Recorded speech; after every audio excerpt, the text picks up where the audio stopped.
Chapter 47. The Queen's Room. Jenna tore through the alleys and passageways, heading for the palace. In her hand she clutched the gold key that Aunt Zelda had given her, the key to the Queen's room. Too bad she had no idea where the Queen's room might be, and too bad there would probably be nothing there to save the dragon boat, but it was the only chance she had, for Marcia was obviously in league with the stranger and could not be trusted. Now Jenna knew how Septimus had felt when Marcia would not believe that Simon had kidnapped her. She hurtled around a corner and ran straight into Spitfire. "Ouch!" "Jen," said Septimus, surprised. "I thought you'd be down with the dragon boat. I was coming to see you. And then Spitfire wouldn't stay in the courtyard. Well, he ate most of the dragon kennel that the sub-wizards were making for him, and—" Septimus broke off, noticing Jenna's distraught expression. "Hey, Jen, what's the matter?" "Oh, Sep, the dragon, she's dying. And now the stranger from the port, he's here. He's come to get me." "What? And what's worse, Marcia knows him. She was really pleased to see him. She hugged him." Septimus was shocked. Marcia never hugged anyone, ever. "Sep, come with me. I'm going to the palace. I'm going to find the Queen's room. Maybe, just maybe, there'll be something there to save the dragon boat. A potion or something. I don't know. Okay, it's worth a try. Come on, Spitfire, this way. No, this way. Hang on, Jen. You don't know where the Queen's room is." "I know, but Aunt Zelda said I would find it when the time is right, so maybe the time is right now." Jenna and Septimus made good progress, until they were halfway down Wizard Way, when Septimus dropped behind to attend to Spitfire, who had just given Septimus an embarrassing moment. Jenna stopped to see what was keeping Septimus, and saw him staring at a large pile of dragon droppings in the middle of Wizard Way, wondering what to do. He decided the best thing to do was to ignore it and keep going. "Hey, you with the dragon!" a voice shouted after him. Septimus turned to see a thin, Eastern-looking man in a striped homespun tunic chasing after him with a sack and a shovel. The man caught up with him and presented the two items to Septimus. "Wizard Way Conservation Society, Street Fouling Enforcement Officer," he puffed. "It is an offense to foul the way. Please clean up your animal's mess and take it with you." Septimus looked doubtfully at the large sack that the man had thrust into his hand. "Okay," he said, "but I don't think it's all going to fit in here." Septimus got busy with his shovel, while Jenna impatiently held the sack open for him.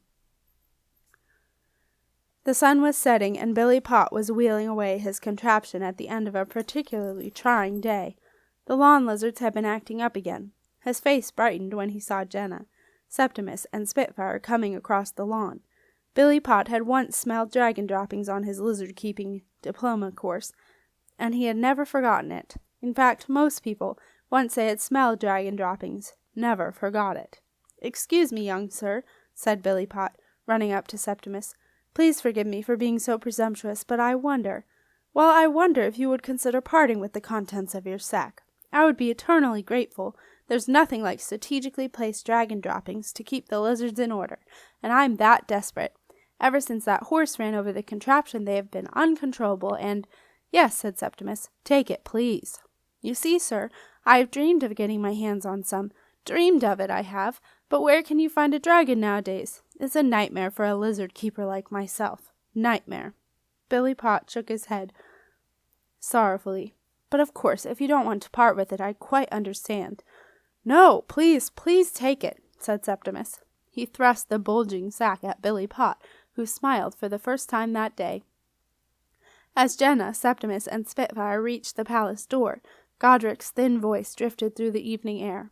"Ah, good evening, Princess. How nice to see you. And good evening, Apprentice. How is the transforming going? Have you managed the transubstantiate triple yet?" "Nearly," said Septimus, dragging Spitfire behind him. "Good lad," said Godric, and immediately went back to sleep. In the turret at the east end of the palace, Spitfire sat fretfully whining and scratching the bottom step of a flight of spiral stairs. Septimus had tied the dragon to a convenient ring in the wall and told him to stay. "I'm sure it's up here," said Jenna, concentrating hard on the key to the Queen's room as she led the way up the stairs. As she reached the small landing at the top of the turret, Jenna let out a triumphant whoop. "Yes! Hey, Sep, look at that! I found it!" "Where?" Septimus looked at Jenna, perplexed. Jenna shot Septimus a quizzical look. "Very funny, Sep," she said. You don't think it might be that gold door with all those patterns on it, and the big keyhole in the middle with an emerald set above it, just like the key?"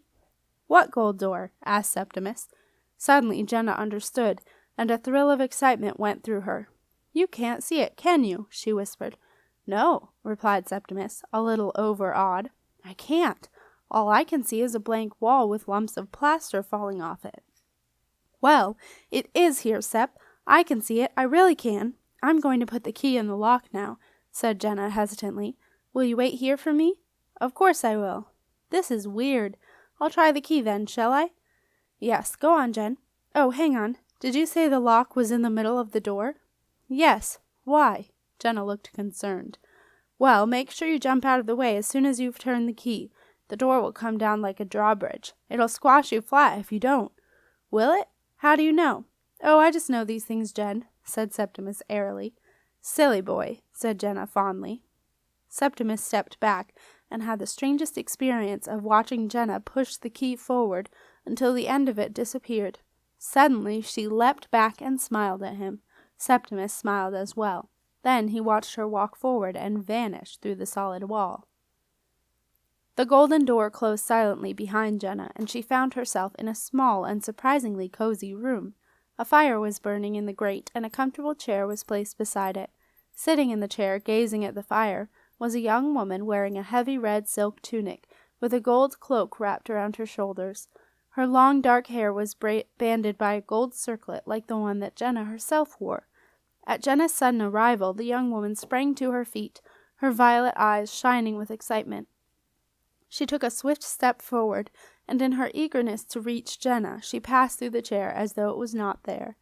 But Jenna saw nothing, which maybe was just as well, for as the ghost of the queen stood before her, gazing at the daughter she had last seen as a day-old baby, Jenna would have found it hard to ignore the large blood stain that was spread across the left-hand side of her mother's cloak, although she might not have noticed the jagged tear of the bullet hole, which was hidden in the folds of the dark red tunic. The queen stepped back to allow her daughter to wander around the room.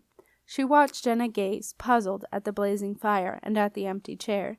She saw Jenna wrap her arms around herself and shiver slightly as she moved through the room, glancing about as though she had caught sight of something out of the corner of her eye, and all the time searching desperately for something, anything, that would save the dragon boat. Knowing that she must not appear to her daughter, the queen watched, willing Jenna to find what she had to alone. But Jenna had almost given up hope, for the room was not the magical place she had expected it to be. It was no more than an empty sitting room with a fire, a rug, a small table, a chair, and— Suddenly Jenna smiled. A cupboard! And not just any old cupboard either, for on the door of the cupboard was written, "Unstable potions and particular poisons." Jenna opened the door and walked inside. The cupboard was as empty as the room had been. 4 intricately carved but completely bare shelves ran along the back wall, with no sign of the potion bottles, herbs, or remedies, books of spells or dragon boat secrets that Jenna had longed to see. Desperately she ran her hands over the shelves in case she had missed something, but there was nothing but dust. Then Jenna noticed a line of small drawers, almost hidden in the dark mahogany panels under the shelves, and her hopes soared. She took hold of the small gold drawer knob of the topmost drawer and pulled hard. The drawer slid out smoothly, and Jenna smelled a musty combination of old mint chocolate and dust. She ran her hand around the inside of the drawer, but it was as empty as the shelves had been. Frantically she pulled open each drawer in turn, but there was nothing to be found. As Jenna reached the last drawer, she felt desperate. She knew that this was her very last chance, for there was nowhere else to look. As she tugged it open, Jenna felt something inside the drawer move as if she had pulled a lever of some kind, and at the same time she heard a soft click behind her, and the cupboard door swung shut. She was plunged into darkness. Jenna pushed the door, but it did not move. With rising panic she pushed harder, but the door would not budge, and something told her that it was locked. What was she going to do? She was trapped. No one except Septimus knew where she was, and however much he wanted to, he would not be able to help her. She would be there forever, stuck in the dark. It was then that Jenna realized that the cupboard was not as dark as it had been, that she could now see a thin strip of light under the door. Tentatively, Jenna gave the door another push, and to her delight it swung open. She stepped out onto the smooth flagstones of Aunt Zelda's cottage.